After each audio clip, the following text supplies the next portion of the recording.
The chandeliers above glittered like frozen fireworks, scattering golden light across the grand ballroom.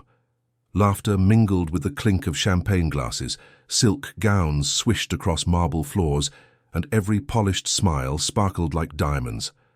It was Emily's wedding reception, the moment every father dreams of. I should have been happy. I should have been proud. But then it happened. Trevor Cunningham, my brand new son-in-law, leaned back in his velvet chair, swirling his whiskey with that arrogant little twist of his wrist. His jawline was sharp, his hair slicked perfectly. Back, his cufflinks gleaming with the Cunningham family crest. He was the kind of man who had money written all over him, except in his case it was borrowed shine, arrogance without substance. I had just presented the necklace. Not just any necklace, Margaret's necklace, my late wife's, a piece of her soul, really. A delicate string of pearls and sapphire that I had bought for her on our 10th anniversary. She'd worn it on every meaningful occasion after that. Birthdays, anniversaries, the day we dropped Emily off at her first day of school. And before Margaret passed, she had pressed it into my hands, whispering through labored breaths, "When Emily marries, give her this, so she'll never forget me." For years I kept it safe in a velvet box. I had imagined this moment so many times, sliding the necklace into Emily's hands, watching her eyes fill with tears, knowing her mother's love was still around her. But the reality? Trevor looked at it, smirked, and scoffed. "What is this, Henry? Some cheap trinket from a pawn shop?" The words sliced through the music, through the chatter. The laughter at nearby tables faltered. Guests froze, awkward smiles collapsing into silence. The box nearly slipped from my hand. My chest constricted, as if someone had driven an iron. Spike through me, Emily, my daughter, my only child, looked down at her napkin. Her fingers twisted it like rope. Not a word. Not a single word in my defense. The silence was worse than Trevor's insult. I swallowed. My throat burned, but I forced a smile. Around me, the world blurred, my ears buzzing with humiliation. That necklace was more than jewelry. It was Margaret's memory, the last gift she'd left behind. And Trevor. Trevor had reduced it to a joke, and my daughter, my Emily, had let him. I closed the box with trembling hands. In my chest, grief and rage collided. My plan had been to announce the true wedding gift right after, the penthouse apartment on Park Avenue I had purchased for them. A gift worth millions, a symbol of my love, my pride. But as I stood there with Trevor's smirk and Emily's silence weighing on me, that plan died. I slipped the velvet box into my pocket, nodded and quietly excused myself from the table. From the outside, I probably looked calm. But inside, something inside me had shifted. The pain had turned cold, and in that coldness, I made a decision. If Trevor wanted to mock me, if Emily wanted to stand by him, then so be it. I wouldn't fight back with words, I would fight with everything else I had. And when I was finished, Trevor Cunningham would not just regret insulting me, he would lose everything. If you've ever been disrespected, mocked or treated as if your love and sacrifices meant nothing, this story will hit home. Because what you're about to hear isn't just a tale of revenge. It's about justice. So before we go deeper, do me a favor. Hit that like button, subscribe to the channel, and drop a comment telling me where you're watching from. I read every single one, and it always amazes me how this community spans across the world. Now, buckle in, because this isn't just a story about a necklace. It's about betrayal, greed, and how one man decided to take everything back in the most devastating way possible. The moment I stepped out of the ballroom, the noise behind me became a distant murmur. The music, the laughter, the toasts, they might as well have belonged to another world. The night air hit me as I pushed through the double doors, crisp, cool, carrying the faint scent of rain. Manhattan glowed all around, skyscrapers piercing, the heavens headlights snaking through streets below. I walked to the valet stand, each step heavy. The doorman gave me a polite smile, but I barely noticed. My mind was a storm. Emily's silence replayed again and again. Margaret's necklace in my pocket felt like it weighed 100 pounds. Trevor's smirk burned behind my eyes. When my car pulled up, a sleek black Mercedes, I slid inside, gripping the steering wheel until my knuckles turned white. For a moment, I couldn't even start the engine. My chest heaved, my eyes blurred. I wasn't crying, not exactly, but I was breaking. I pressed my forehead to the leather wheel and whispered, "Margaret, forgive me. I don't know what happened to our little girl." My mind wandered back to a sunlit kitchen 2 decades ago. Emily, only 8 years old, sat at the table, swinging her legs as she worked on a puzzle. Margaret stirred a pot of stew, humming softly, her necklace catching the sunlight. "Daddy, look!" Emily beamed, holding up the last puzzle piece. I remember kneeling down, ruffling her hair and saying, "You're just like your mum, smart enough to finish anything you start." Margaret had smiled at me then, her necklace glimmering, and, for a brief moment, life had felt perfect. Fast forward to tonight, Emily's wedding, and she couldn't even speak up for me. The car engine purred to life. I pulled onto the street, the city lights streaking past like ghosts. I wasn't a weak man. I wasn't someone Trevor could humiliate and walk away from. I had spent decades on Wall Street.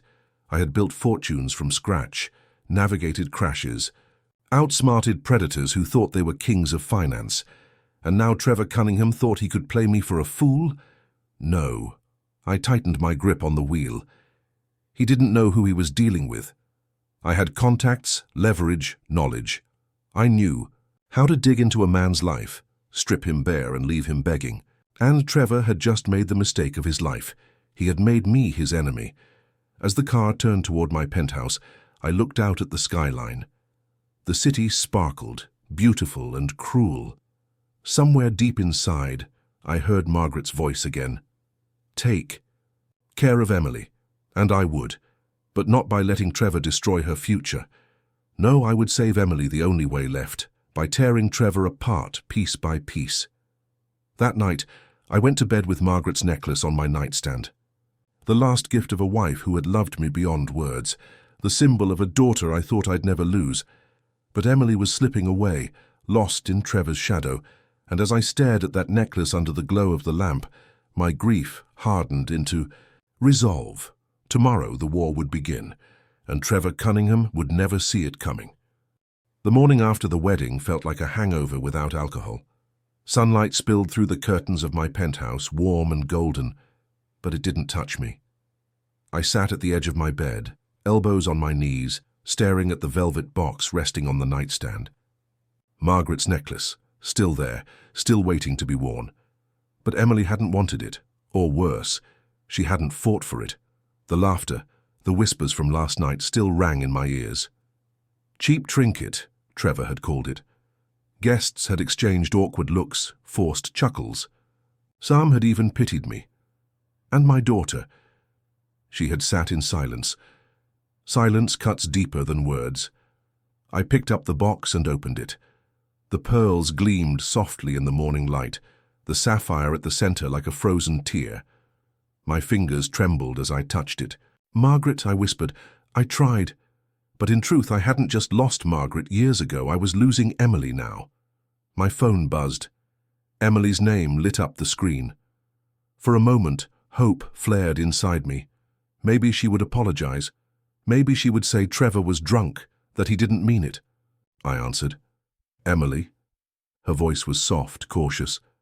"Dad, last night Trevor didn't mean anything. He jokes too much sometimes." I closed my eyes. That wasn't an apology. That was an excuse. "Emily," I said, keeping my tone steady, "he mocked your mother's necklace. Do you understand what that means? Silence on the other end. A silence that screamed louder than words. Finally, she whispered, "I just don't want to fight with him on our wedding night."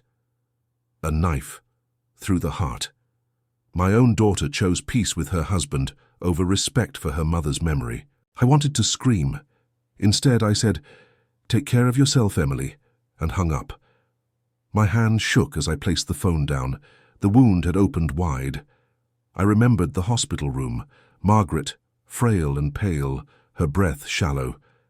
Emily, just 17 then, clutching her mother's hand, tears streaking down her face. Margaret had looked at me, her voice barely above a whisper. "Promise me, Henry. Promise me you'll protect her, that you'll remind her no matter what that I loved her, I had promised. And yet here I was, years later, failing that promise. Emily was drifting into Trevor's world, a world built on arrogance, greed, and shallow pride. The newspapers had called Trevor Cunningham a rising star, son of a wealthy developer, handsome, charming, the kind of man who dazzled investors at dinners and smiled for magazine covers. But I knew men like him. I'd seen them on Wall Street 100 times, men who talked louder than they listened, who built castles on sand and prayed no one noticed.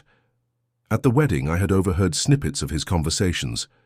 He bragged about deals, exaggerated numbers, dismissed people beneath him. He treated waiters like furniture, ignored the elderly guests, and only lit up when someone mentioned money. Trevor wasn't just arrogant, he was hollow. And the thought of Emily binding her life to his, it made my stomach twist. That evening, I met with Robert Lang, an old friend from my Wall Street days. We sat in a quiet restaurant downtown, dark wood and leather booths shielding us from the noise of the city. Robert sipped his scotch and leaned forward. "Henry, I know you don't want to hear this, but Trevor, he's not who he pretends to be." I narrowed my eyes. "What do you mean?" "He's leveraged up to his eyeballs," Robert said bluntly, "borrowing against everything he owns, gambling on risky developments. He's flashy, sure, but underneath, he's standing on a cliff."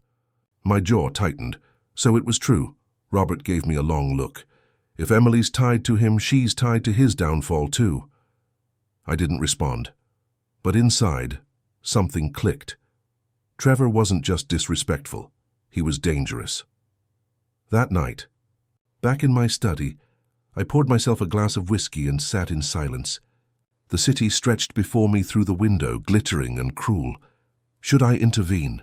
Should I let Emily live her own life, even if it meant watching her drown with Trevor? But every time I tried to convince myself to stay out of it, I saw Margaret's face. "Promise me you'll protect her," I had promised, and promises to the dead weigh heavier than chains. I stood, gripping the glass until it nearly shattered. Trevor thought he could mock me, mock Margaret's memory, and walk away untouched. Emily thought silence would shield her, but I wasn't a man who let wounds fester. I was a man who healed them with fire if necessary. This wasn't just about revenge anymore. It was about saving Emily from the hollow man she had chosen. And to do that, I would have to destroy Trevor Cunningham completely.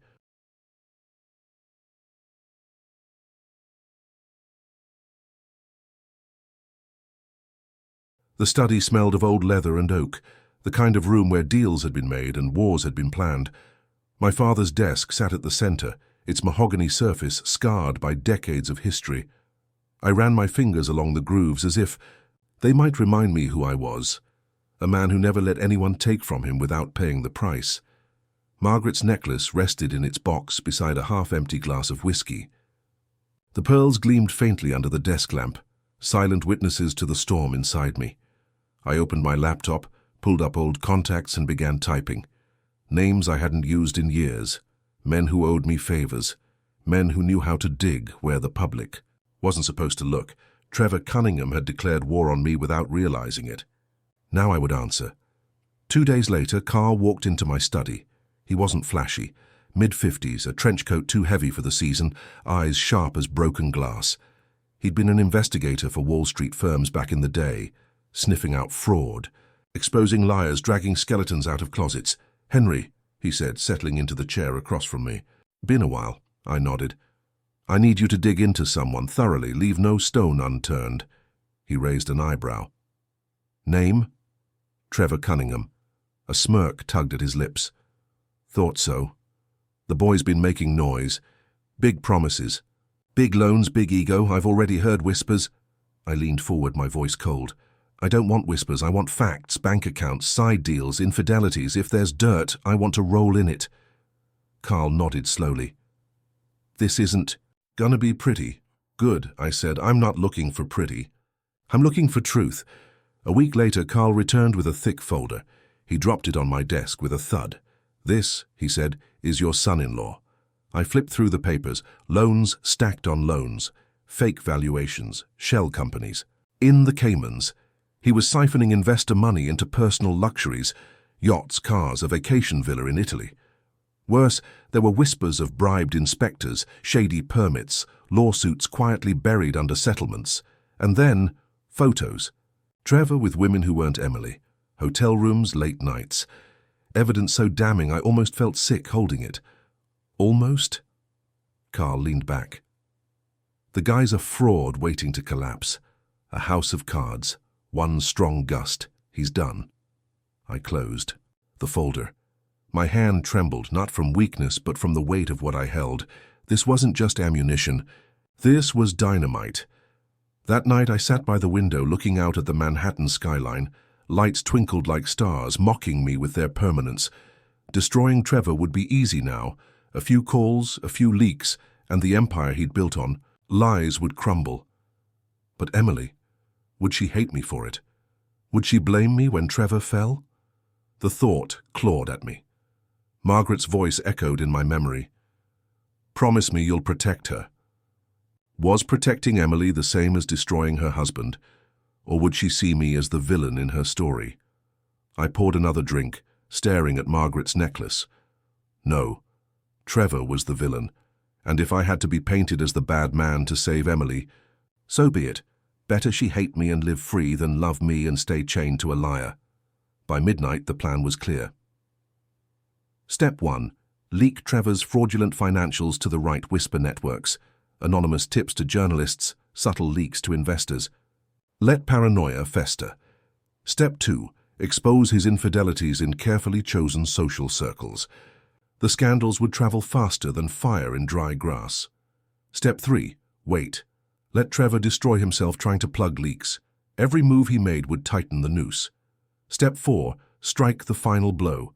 Pull away the gift I had once planned, the apartment, and reassign it publicly in Margaret's name. Humiliate him. Crush him. Leave him begging. And all the while, I would smile. Silent. Patient. Watching. Because revenge isn't about striking fast. It's about letting your enemy think they're safe, while the ground crumbles beneath their feet. As Carl left my study that night, he paused at the door. Henry, one thing you should know. Once this starts, there's no going back. You'll burn Trevor down, but you might scorch Emily too. I met his gaze, steady. She'll survive. She has to. Margaret wanted her safe. And Trevor. Trevor chose this path the moment he mocked her memory. Carl studied me for a long moment, then nodded. All right. Then let's start the fire. The door clicked shut behind him. And for the first time, since the wedding, I felt something I hadn't felt in years. Control. It started with a whisper. Not a bombshell article, not a screaming headline. Just a quiet tip sent to a journalist I'd known for decades. A whisper about Trevor Cunningham's latest project. Numbers that didn't add up, permits that didn't exist. Then another whisper, this time to a hedge fund manager who had money tied up with Trevor. And then another. An anonymous envelope slid across a lawyer's desk, filled with papers Carl had dug up. In business, rumors are like sparks in a dry forest. They spread fast, they ignite panic faster.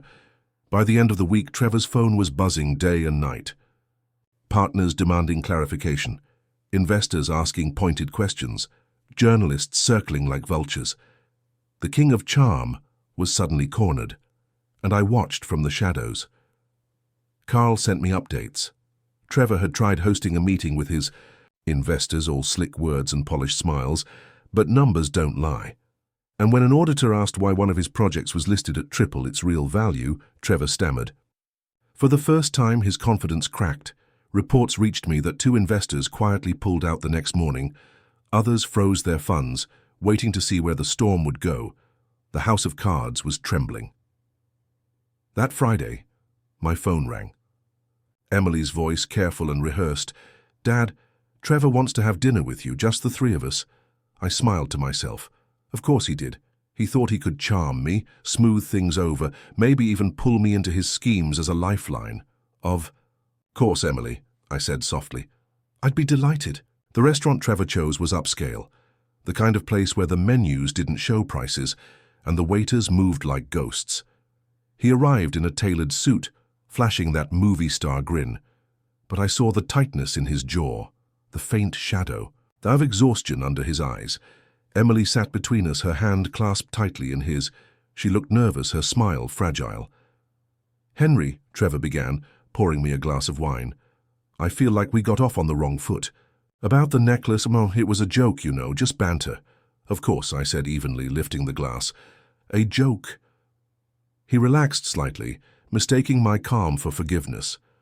"But jokes," I added, setting the glass down, "have consequences." "His," smile faltered. Emily quickly interjected. "Dad, please, Trevor didn't mean—" Trevor cut her off, his voice a little sharper. "Look, I know you've heard things, Henry. Rumors, lies, people jealous of my success." I raised an eyebrow. "Rumors like falsified valuations, or the Cayman's shell accounts?" The color drained from his face.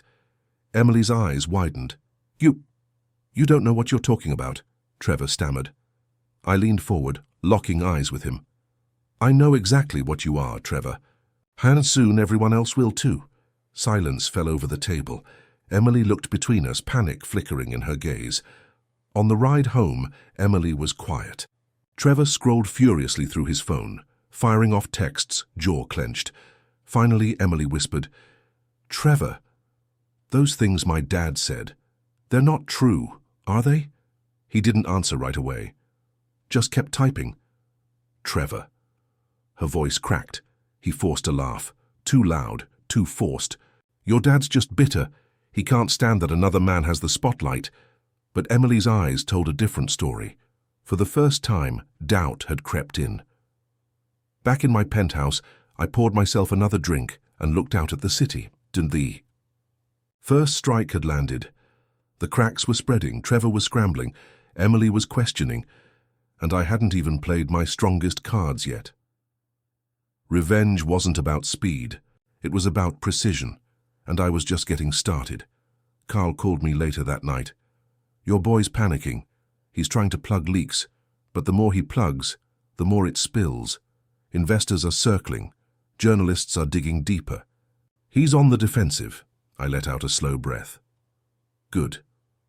Let him sweat." As I hung up the phone, I caught my reflection in the window.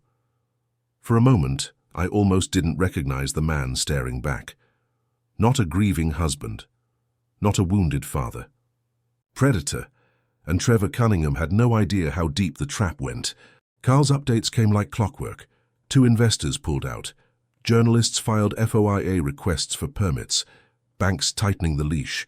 Each report was another nail in Trevor's coffin. Within 3 weeks, whispers had turned into headlines. Is Cunningham over-leveraged? Questions surround star developer. Stock photos of Trevor smiling in tailored suits ran alongside articles filled with doubt. In the world of finance, reputation collapses faster than concrete. Once trust is gone, money follows. Trevor's empire was bleeding.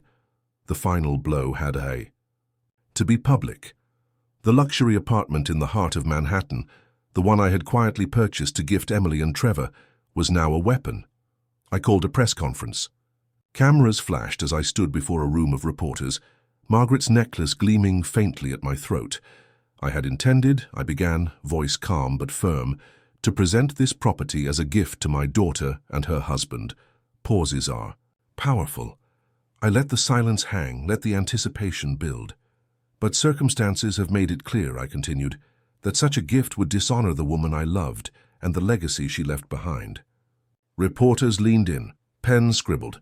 So instead, this apartment will be donated in Margaret's name as a foundation for underprivileged families, a home for those who truly need it.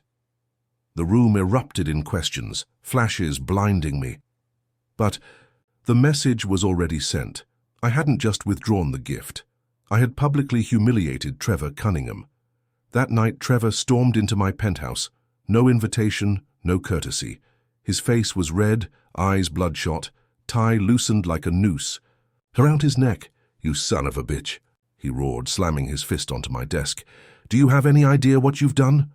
I stayed seated, swirling the whiskey in my glass. "I know exactly what I've done." "You ruined me," he spat.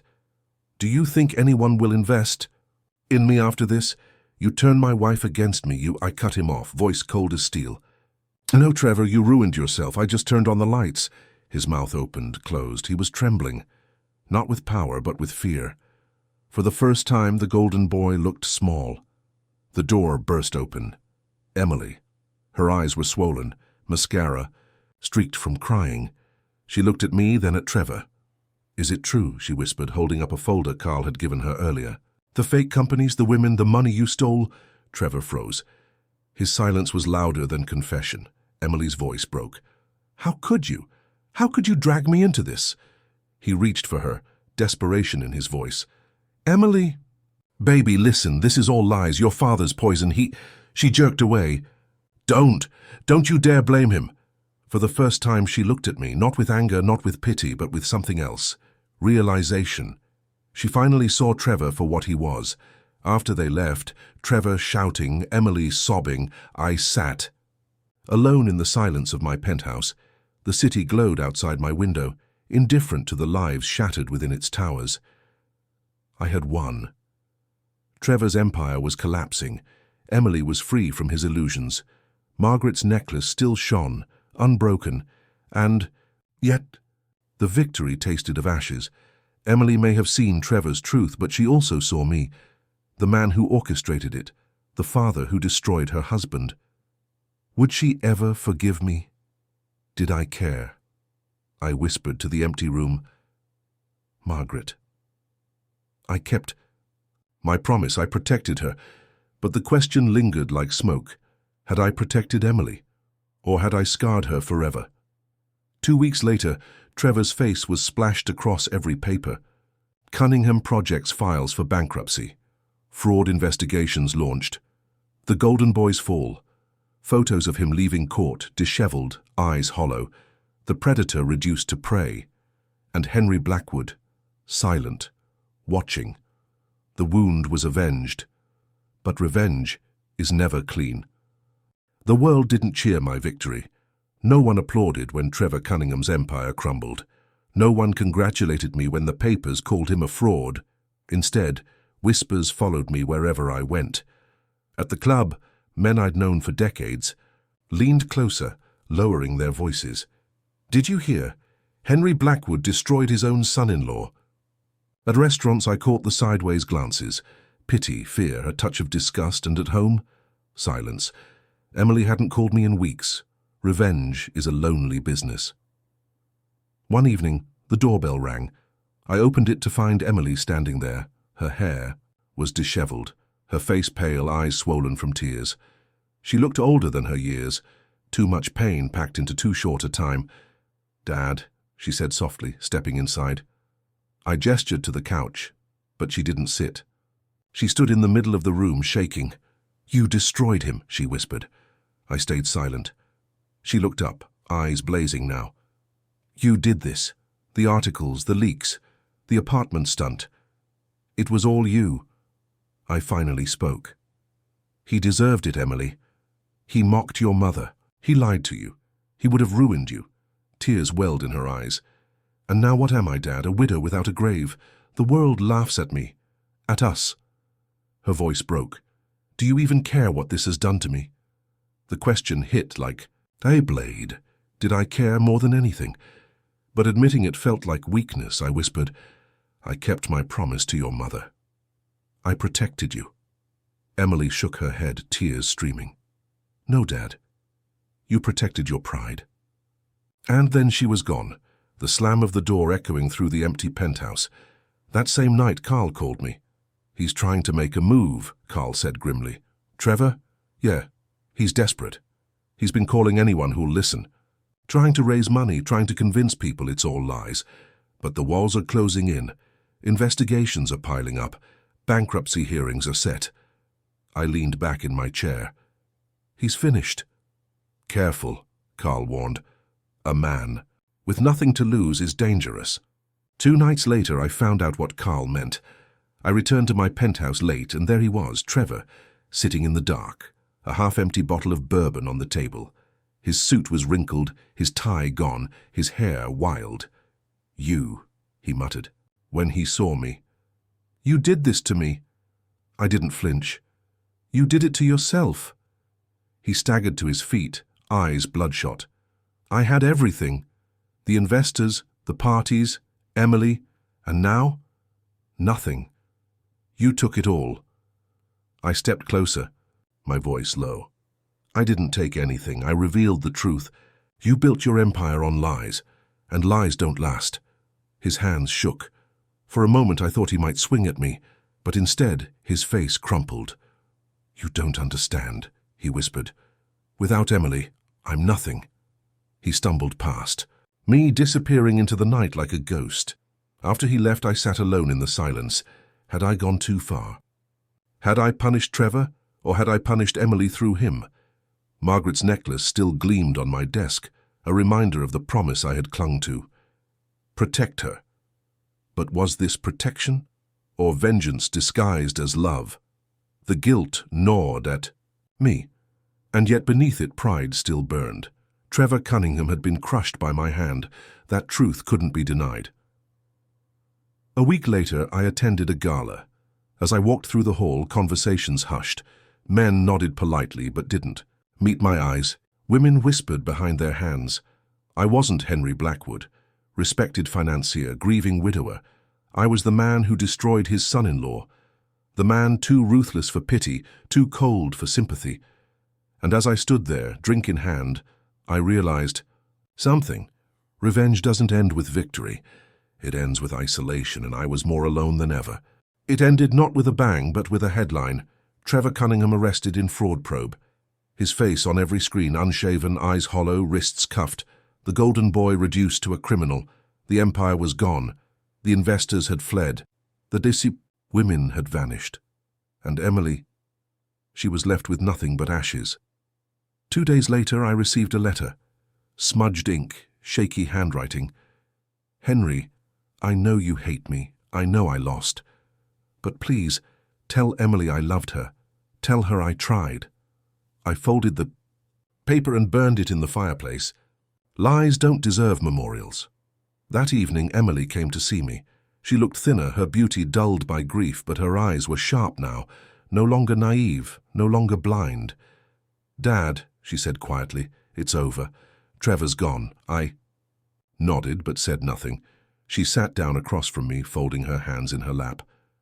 Did you plan all of it? Every leak, every headline? Yes. Her jaw tightened.